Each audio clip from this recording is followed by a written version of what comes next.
Here we go again. Same old stuff again.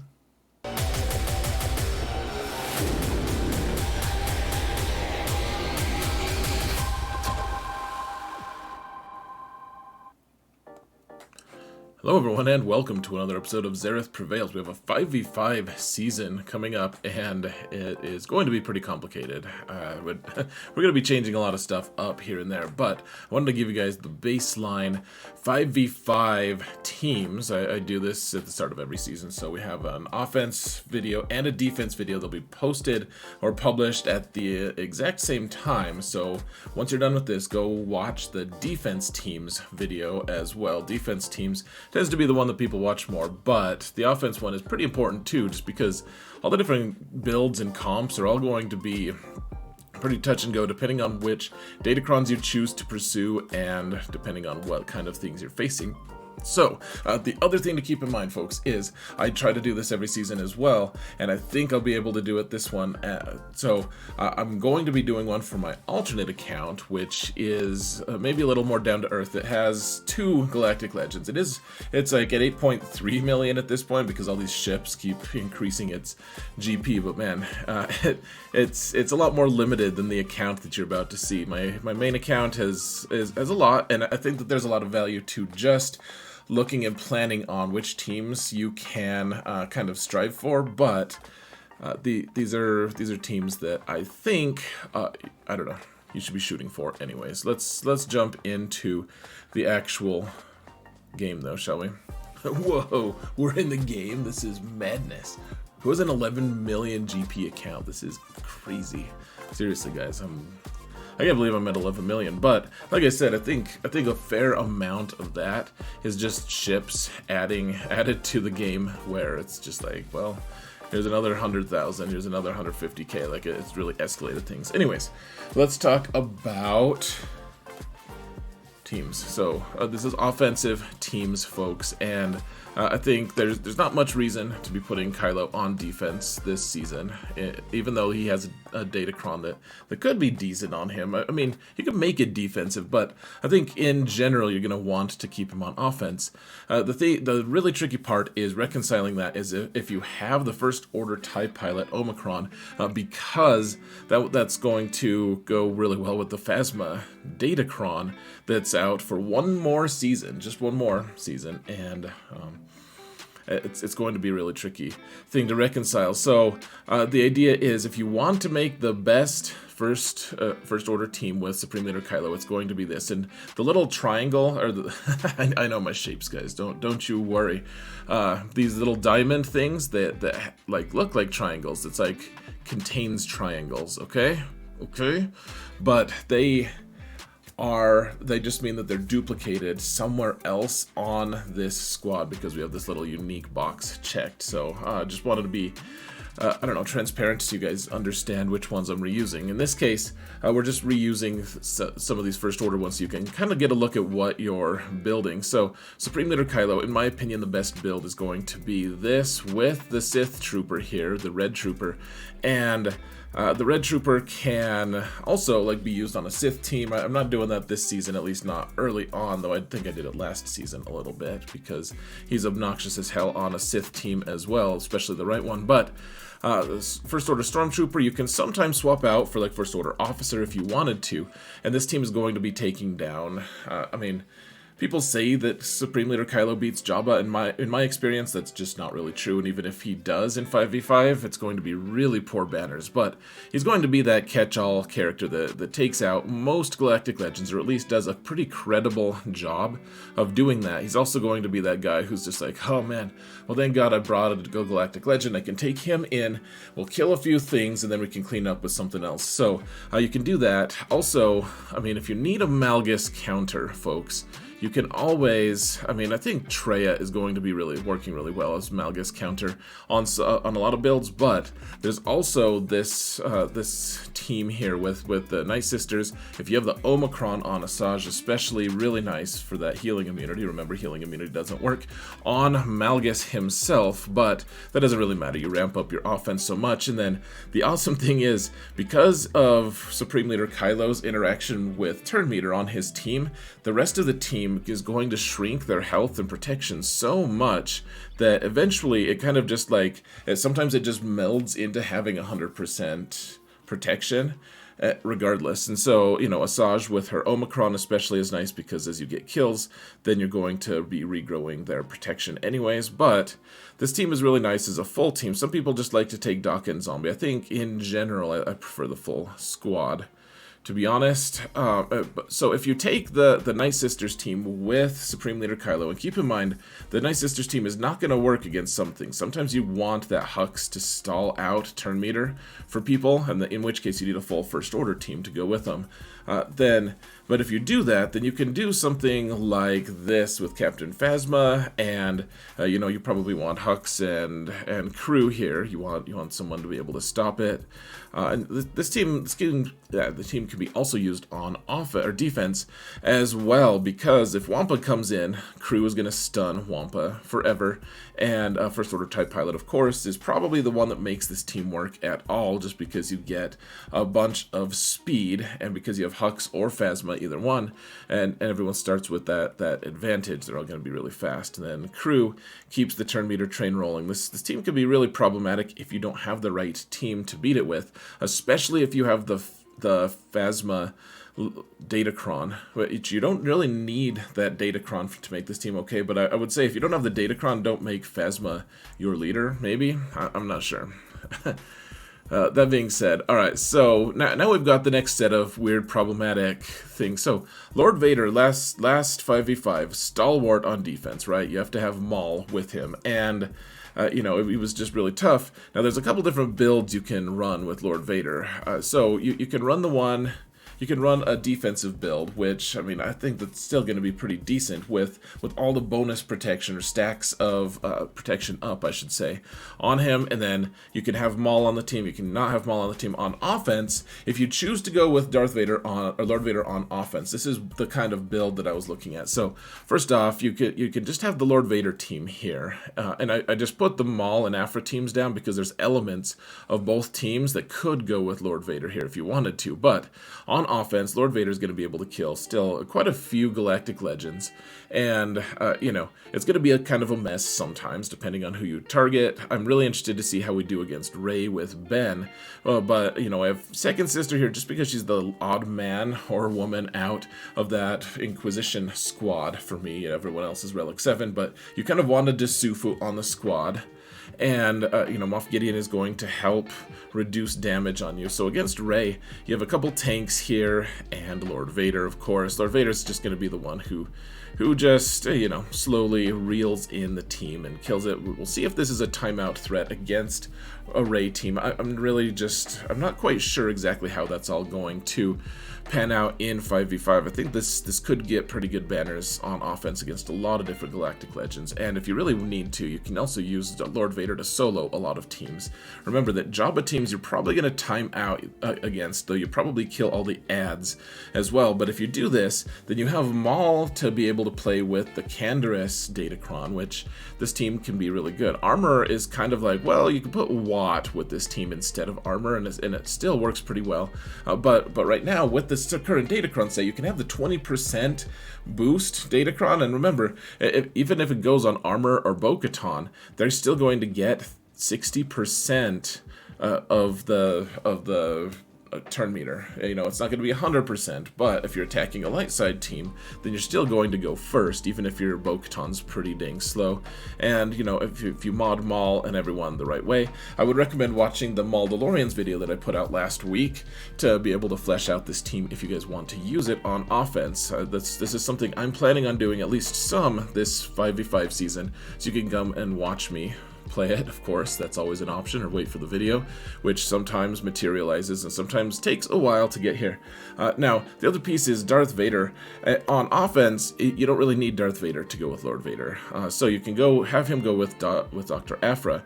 Otherwise, on defense, a lot of times you guys will see, like, I don't think you really need Darth Vader anyways. He does make the team better, and now that we don't have set 4 to really boost Darth Vader's prowess and just like kill everything on sight, he can kind of just go in a role player role. Dr. Aphra, I know that not everyone has Aphra, and if you don't have Aphra, I would recommend just adding the IG-88, B21, and 000 to like a sortie team if you have it. If you don't, you can also just put the 2 murder bots with Jedi Training Rey. Worked really well last season for me. Well, worked decently well. It annoyed people for sure. But with the Datacron in set 6, guys, Aphra is a monster, and you want all the droids you can. I just took IG-88 up to Relic 9 for ships reasons, but I mean, he's still going to do some decent things on squads. I know that we're kind of chucking him to the wind in terms of his Datacron, and that's unfortunate because he has a good Datacron, but the Aphra one really supersedes it. I did put one Omicron onto Aphra. It's her leadership, and I don't know, it's just 5v5, but and that really frustrates me because you can only use it half the time. I'm going to be able to use it like 6 seasons this year, but everyone gets extra crit avoid and speed. Aphra gets extra 50% potency. I mean, that's pretty nice because she really needs a lot of potency.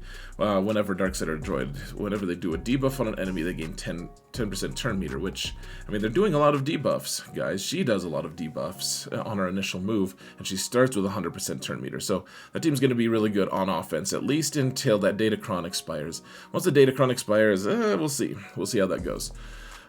So next, Jedi Master Luke, and I like this loadout for Luke. I don't know why we ended up putting Luke here with Sith Eternal right next to it, because I wanted to talk about it with the other Jedi here. Why don't we just do that, guys?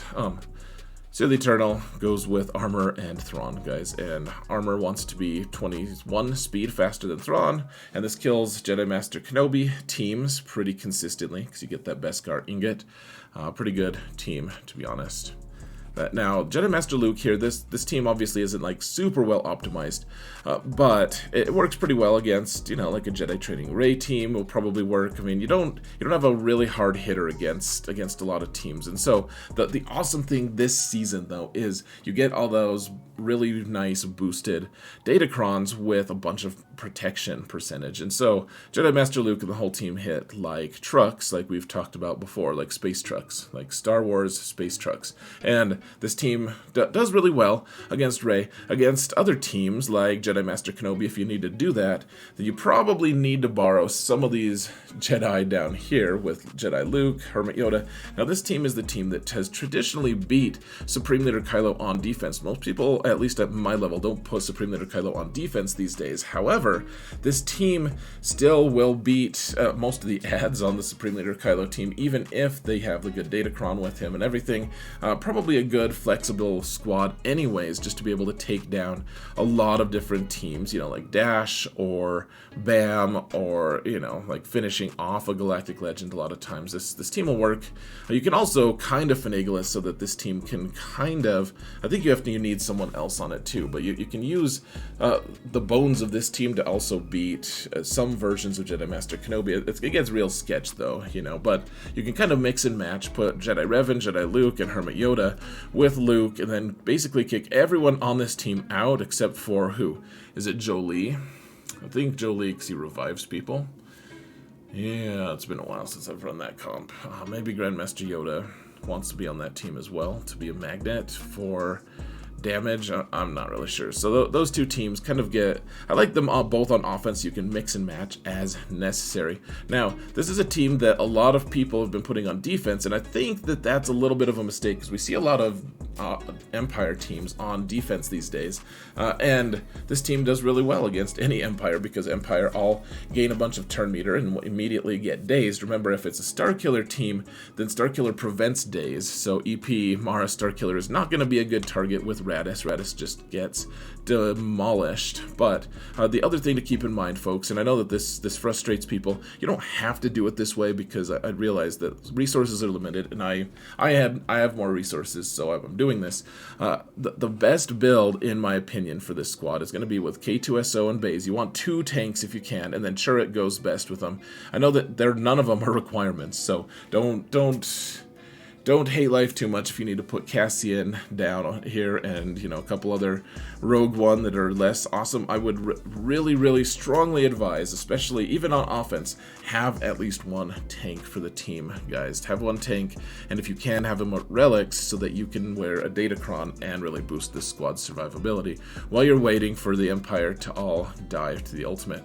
Grand Inquisitor, I'm really interested to see how this is going to go, folks. I can't, for the life of me, roll the level 6, the best level 6 Datacron for this team, but I do have one that boosts their turn meter on, or that gives them 100% turn meter, or bonus turn, whatever, when they get all of their protection reduced. They're going to be taking a lot of bonus turns, and this team is theoretically going to be able to counter a lot of different Jabba teams, and hopefully be able to kill. I've seen videos of this team killing basically all the different galactic legends. I don't really know how credible it is, but I mean, the fact that you're going to be immune to stun with the Grand Inquisitor Datacron makes it so that you're like, well, maybe it could beat Supreme Leader Kylo, maybe it could beat a lot of different teams. Like Ninth Sister probably tanks a Whirlwind from Rey if she's a little more tanky. I mean, mine is only Relic 7. I think a Relic 9-1 would just, yeah, tank a Whirlwind.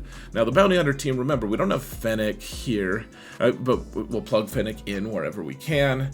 Fennec isn't always the very best option for an Aura team because Fennec, even though she hits a lot of times, she doesn't actually trigger that leadership ability for Aura, which is just taking an action. Like kicking someone 5 times, according to the game, is only 1 action. So that's how it works. You want Zam with the Omicron for speed. If you don't necessarily need the speed, then you could put Fennec there if you wanted to. Sometimes it's best to just take a Bosk team with Fennec. Fennec then does 5 instances of damage if she can target the right character, and you can immediately get your contract depending on what team it is. So this team could be pretty good. It's just a nice backdrop team. I mean, this team can kill a lot of different Lord Vader teams. We'll talk about that on defense though in a little bit. Lord Vader is going to be a weird challenge this season. If we can figure that out, I think that this season's going to be pretty good.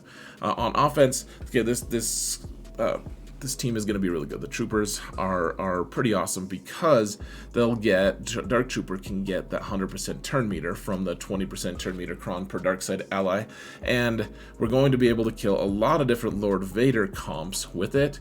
Now, there are ways to defend Lord Vader against Troopers, and one of those is just like putting a bunch of like really thick tanks down because they'll just speed bump you to death. But this team will be able to go first against Lord Vader, and you can get pretty close to endless turn meter with this team. Like, you can do a lot of different things with this before your opponent gets a turn, even if they also have that 20% turn meter cron. Remember, the 20% turn meter cron on a full dark side team is still going to get 100% turn meter, and then the tiebreaker is going to be speed. So Dark Trooper, it's kind of nice to get him a little faster than usual. I mean, what's mine? I doubt I'm going to try to make him that much faster, but yeah, so 277. I remember he's going to be plus 20 from Veer's lead, and then he's going to get 100% turn meter, so that speed doesn't matter unless you're facing someone with 100% turn meter cron. So Wampa, he just kills stuff. The Grievous team, I'm really interested to see how this goes, guys, because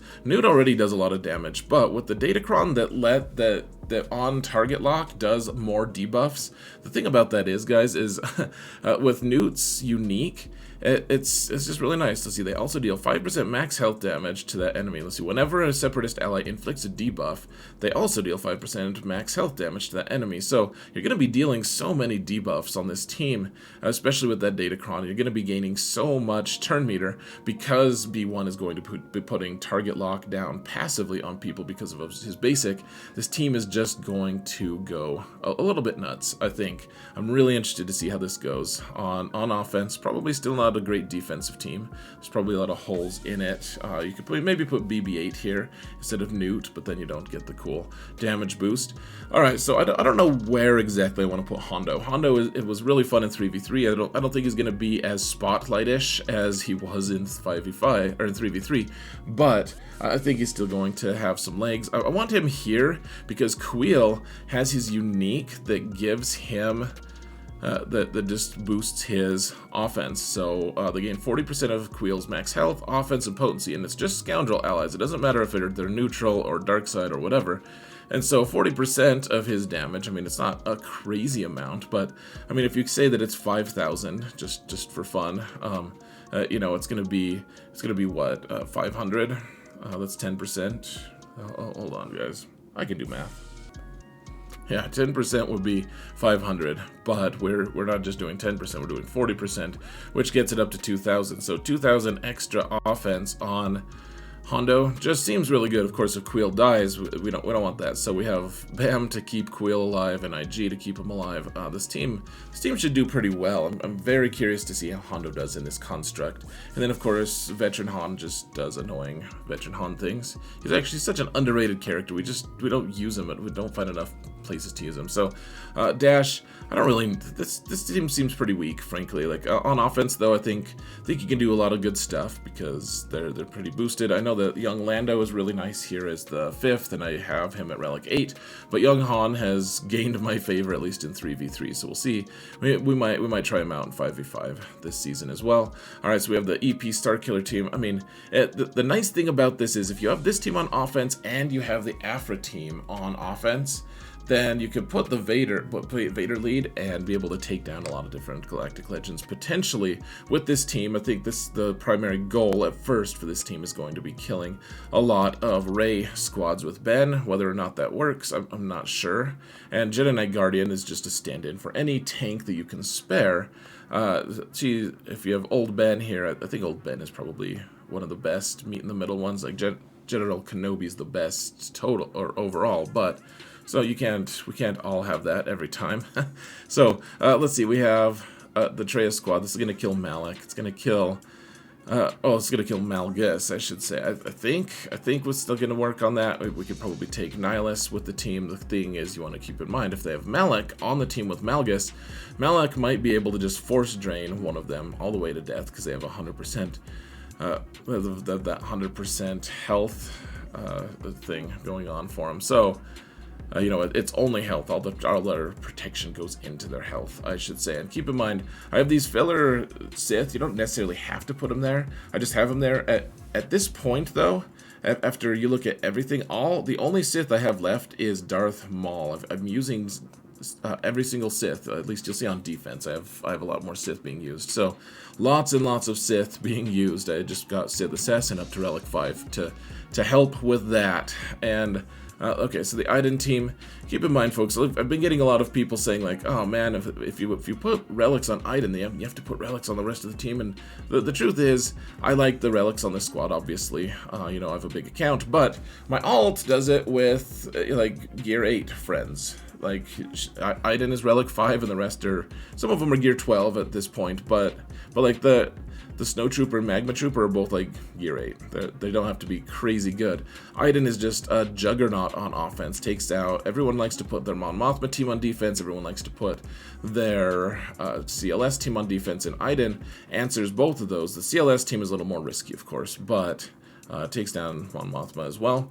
Mon Mothma team, now the change here is if you have Sana, you probably want to put Cara Dune with Sana, and in which case you can put Bistan in, and he does a pretty credible job of actually making that turn meter train go even crazier if you can actually get him right. Now, I don't think I have good mods on him. I've all my 6E stuff on him so that his ship is fast, and that's kind of a relic of the past. I don't really need to have those mods on there, so I need to remod him to be a little faster and a little more offense oriented. But this is the team on offense.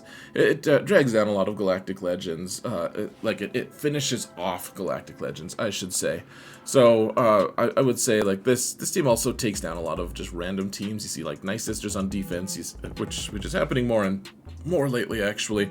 You see more like BAM teams that you can actually, you know, I think a BAM team with Hondo might be a little bit rough, but we'll see. This team can do some pretty cool stuff, actually. Still, Mon Mothma is an offense team, in my opinion.